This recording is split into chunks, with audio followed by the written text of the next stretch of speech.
and I highly recommend no one else try anything funny. We're actually very sad right now. Big Time Rush has always been a personal favorite of mine. The TV show ran for 4 seasons, and the music that they released after every season was kind of up to par with me for Hannah Montana. It meant a lot to me to hear 4 boys harmonize with each other. I don't know why, it was just exciting. Sorry about thinking you were bad boys. You're not bad boys. You're good boys who are not bad, but good. My middle school self really tried to watch every episode of Big Time Rush I could. Why? Because it mastered nostalgia pretty early. It recreated the tone and kind of character of Ned's Declassified, as it was a Scott Fellows show. Scott Fellows made Johnny Test, then he made Ned's Declassified, and now Big Time Rush, with this being my favorite project by him. Although there is some parts of me that feel a little shallow around it. So when I knew that they were going to be making a feature film, I was excited, but hesitant. Because what are feature films from Nickelodeon? They're not Hannah Montana the movie, they're not Wizards of Waverly Place the movie, they're more SpongeBob 2, I would say. Hey, and here are room cards. Okay, hang on. Okay, here, I got it. Oh dear. Now, let's get to our sweets. See, comedy makes for a really awesome sitcom. That's probably why the Nickelodeon TV shows were the best sitcoms ever. Relatable, quirky, and even sometimes pushing the envelope. But Disney Channel had better movies. DComs, Disney Channel originals, like, they just somehow knew what the code was. Because Hannah Montana is good, but the Hannah Montana movie is way better. Unfortunately, Big Time Rush is great, the movie is terrible. Well, they are not! You guys are gonna have to trust me as we jump into this movie, as I haven't seen it in a while, but I swear I'm not biased. I just love this show and I feel like it deserves justice, and every show deserves a realistic movie. Whether it's a TV movie or a feature film, does Big Time Rush actually live up to its potential? No. What's up, everybody? It's Johnny2000 reviewing the Big Time Rush movie. Okay, so the movie starts with a really awesome montage of the boys in a spy action film format.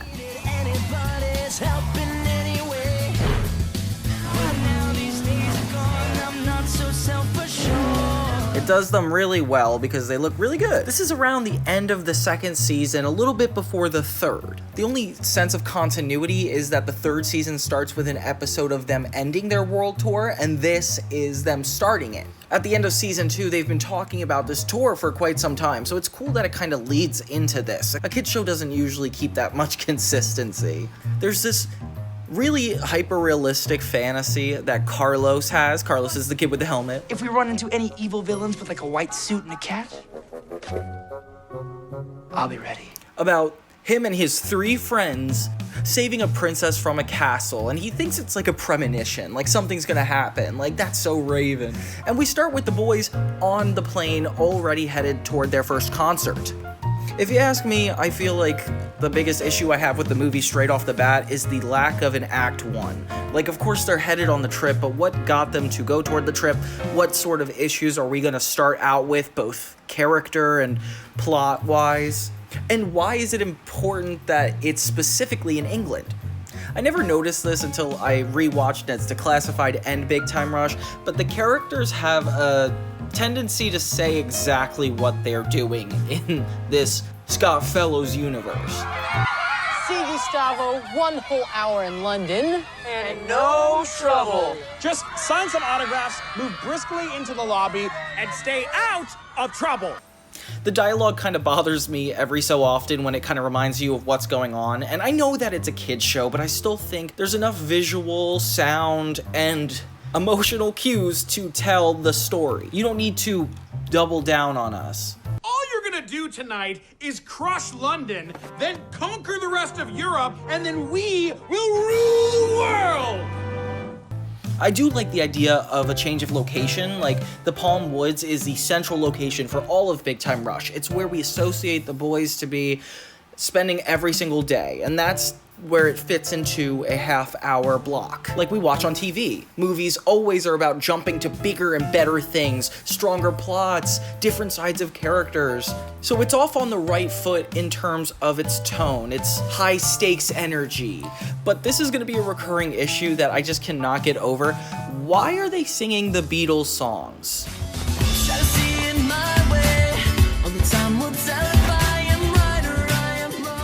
I'm gonna let you sit with that question this whole time. Yeah, Big Time Rush has a plethora of amazing songs. 3 albums, probably almost 40 songs if you're counting Big Time Rush's current selection. But back then, they had a lot to work with, and I feel like leaning on an old boy band's legacy is almost overshadowing them. So like what, are we supposed to wait for another movie in 20 years with a new boy band singing Big Time Rush's songs? I don't know if I would appreciate that at that time. I think I would be over it by then. And we are all safe. Now, maybe it's just because I'm not a super big fan of the Beatles, because I feel like this, to me, it was kind of basic music. Rudimentary stuff, like things that were a little bit older. Everything free? And the tie-in with England does make the world feel more full. Like, this whole hour and 7-minute film paints a really nice tone and aesthetic that's like consistent across its music, across its setting, and makes me feel like they directed it with a lot of care and to make sure that it had its own identity. Something that Nickelodeon didn't do that Disney Channel did was, for their big feature films like Hannah Montana or Wizards of Waverly Place, they actually hired a complete outside cast and crew. And at first it sounds like, why in the world would you not hire the regular show people? Like, they're the experts on the material because they want to give the Hannah Montana movie its own identity. They want the Wizards of Waverly Place movie to extend the universe, not strip it back and fit something into an hour and a half. It's inherently limiting to do something like that. I feel like when it's the same writers, the same directors, and they want to keep the same tone, you're almost robbing the IP's opportunity to start its own standalone film. I'm a big Muppets fan, and this kind of bothers me with the Muppets. It's like the Muppet Show and the Muppet movies are all consistent with what it does, but it's all the same singular tone. Like, things don't expand upon what it is. Like, you have to make a new angle for these characters. But I'm telling you what, it's not a bad angle to have them go to another country. I think that's a really interesting thing. But TeenNick, it feels like they definitely had their shows work in between their movies. They even tried to make hints toward the movies in their shows and then build up to a movie, making it like a part of the plot, but I almost feel like that cheapens it sometimes. Like, I really would like these to work as a standalone movie. You know, like, I'm 16 years old, I like Big Time Rush, humor me, make me think that they could have a movie on their own right, because they can. This is an issue that I had with the Sweet Life movie. It gets a little weirdly sci-fi, like more than you would expect from a grounded teenage sitcom. Sorry if I'm a little slow because I got shot with the dart. What does it say about the floaty thing? It'd be one thing to just make it a dramatic movie or a comedy that's a little bit larger scale, like Zoe 102 of recent movies. I don't think the subplot between Katie and Kendall's mom and the Duke of wherever is an interesting enough plot to keep, but they're gonna keep bringing it back. But hey, it's only about 8 to 10 minutes of actual content, so I'll sit through it. And when I'm 22, and Harry is tired of his bachelor ways, boom, I'm a princess. But yeah, the tone is just so weird. The Sweet Life did it where they had a sci-fi adaptation. But yeah, it makes us as viewers have to relearn the entire show we knew so well, all in this new genre. It's taking up too much time that I could be enjoying an extension of the show I already know and love. They jump into the action so quickly that every scene is all of the boys going through something. And not even like individually, like Carlos, Logan, like as a group, they are one singular character essentially. They're not 4 individual boys, they're one molded together character in terms of the plot. I have no idea what's going on. They don't shoot Logan, fix everything, and we save our world tour. Done. Done.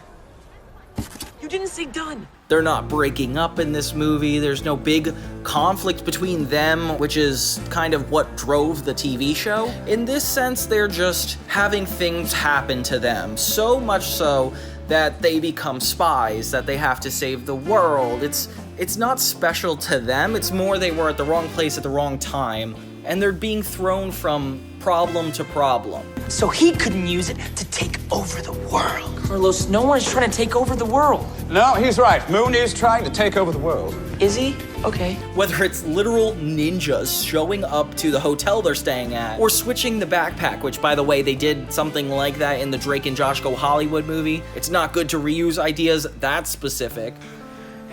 I got nothing else. Something I think would be nice, instead of being thrown around from scene to scene, all by coincidence, and things just getting worse around you, not by direct actions of the characters. I mean, except beside the fact that Carlos is like, I'm predicting this happens, I know this is happening. Like, that doesn't really get in their way until it comes time to listen to them, but that's like way later. I really like that they acknowledge that they are the wrong hands to get this in. It kind of draws attention away from the movie to be like, okay, so they're kind of in on this too. I just wish their music had to do with this. I feel like at least seeing them take turns singing their own individual songs, we'd kind of get a better sense of their characters or what they could possibly be going through emotionally, individually. But no, it's just all of them stuck in this situation that they gotta get out of. Not again. King of the Van! I love the van plan! Here we go! What we really needed was an Act 1 where I got to see James' intimacy issues with getting to know women. Like, that way there's actually a reason for him to want to be with this spy. That Kendall would keep the tour going, and if it doesn't, maybe like he loses respect from his sister, or the two are not getting along, thus making it more important for her to, thus making it important later for him to save her. Maybe like have that emotional wound healed. Or even Logan, like, he gets shot 3 separate times by the same dart, and it is so funny. But I wish there was like an actual reason that even mattered. You know, like, that could be taken out of the movie in an instant. I feel like the spectacle is a little too claustrophobic. Like, I feel like they keep trying to remind us it's a movie by the fact they're in a new place, that these big things are happening and the stakes are being raised, but they're like kind of dodging the responsibility of these characters need to start one way and kind of end another way. Not be thrown into a spy mission, complete the mission, and that's the end of it. Like, this movie would have never even needed to happen. And I could so easily dismiss that just by saying they sing their own songs, but they don't. They do not. They sing the Beatles, and I'm sorry to tell you, it bothers me. Bravo, Big Time Rush, but I still have your princess. It's really funny when they actually get caught by the UK government, and then suddenly the evil villains are on their case, the government's on their case, and even Gustavo can't really keep things together. It's one thing though, it does bother me that he's not a more important part of the plot. Like, he's kind of nagging at the beginning, tries to keep the boys in their place, but there's really nothing for him in this movie. Like, he is just screaming at somebody or trying to keep things together for the sake of what?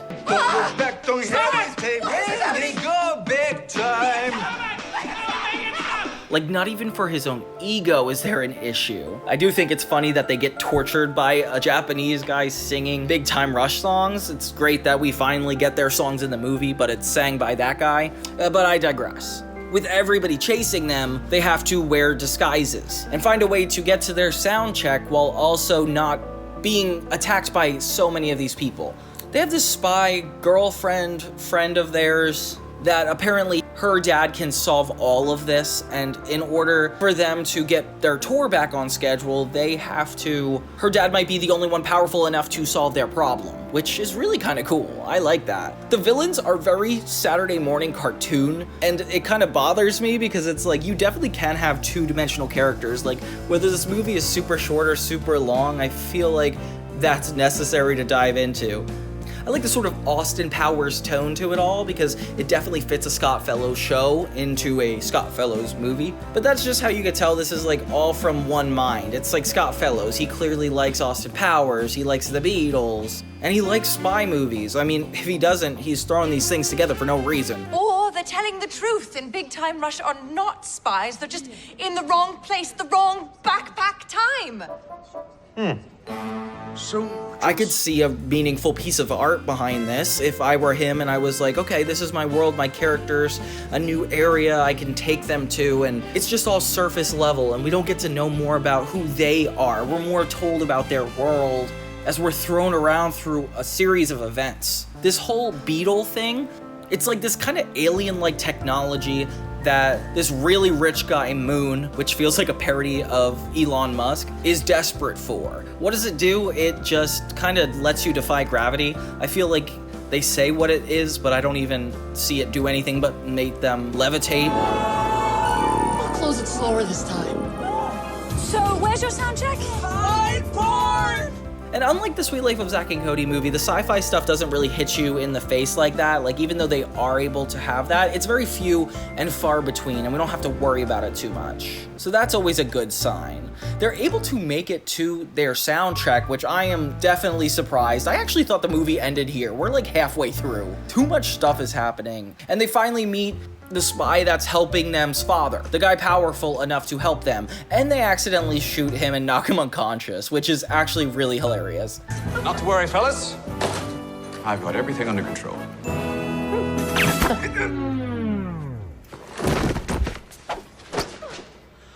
I thought it was just a pin. Elon Musk, or Mr. Moon, even kidnaps Katie. This inspires Carlos because it means everything he was worried about came true. Which is kind of like, guys, come on, you couldn't have figured this out earlier. One too many coincidences. When they're in disguises trying to kind of stay away from everybody, they sing Work It Out, and they have this thing where before a Beatles song plays or is covered by them, Kendall says something that kind of foreshadows it. Don't forget, at some point we sing a Beatles song and save a princess.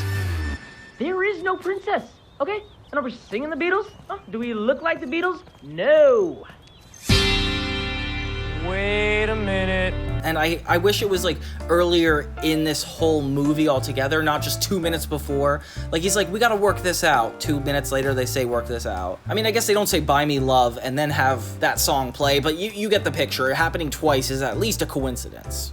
I genuinely did have a lot of fun when they got on their tuxes and had a full heist to take down this Moon Man. It definitely took the show to a whole new level, and seeing Katie kidnapped definitely felt like the stakes were raised enough to justify a whole movie. Although it does bother me that the runtime is 1 hour and 7 minutes. Like, you couldn't just give them 1.5 hours. You could have got 20 minutes to establishing an Act 1, actually built up to the rest of this movie, and you're not gonna listen to me because this is 10 years ago. Okay, fine. Let's just keep going then. Even at the very end, when the boys get back on stage, the first song they sing is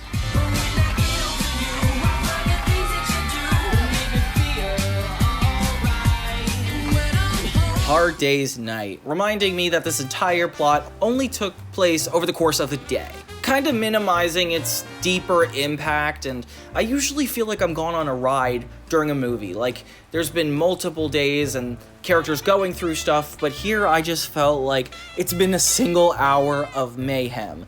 And I wish it was broken up by things that actually made me feel more enjoyable about the show.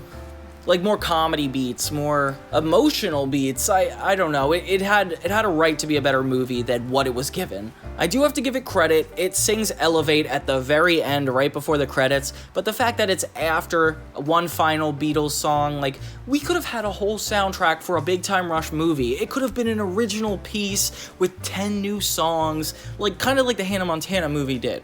I feel like the songs do add a sense of energy to the plot. Like, they almost give it breathing room, but in a way that scenes are supposed to do. Character development is supposed to be had. Like, I want to know why it's so important that Katie is stuck in this castle. Just the fact that Katie's his sister isn't enough to warrant him saving the world. Bravo, Big Time Rush. But I still have your princess. Now, give me the beetle as I make my getaway, because I always get everything I want! Like, it seems like there's an emotional moment between the two right before Kendall is about to give the beetle back to the evil moon guy, but nothing built up to that moment. There's nothing significant or important about it. Katie? Give it to him, big brother. Nickelodeon did not take the opportunity to take Big Time Rush to the next level. They did the bare minimum and whatever they could to get one good film out of it. And it would be one thing if it were the series finale, but it's just a middle episode before the series is even over. So there's not a lot of significance. It's almost like if this disappeared, a lot of people wouldn't remember it. Although I really hope that at least the actors got a great experience out of this and felt like they extended their characters further than they needed to go. And as I get ready to see Big Time Rush from their world tour this summer, I'm pleasantly excited for them actually singing their own songs. Thank you guys so much for watching. This is Johnny 2000 and have a great day.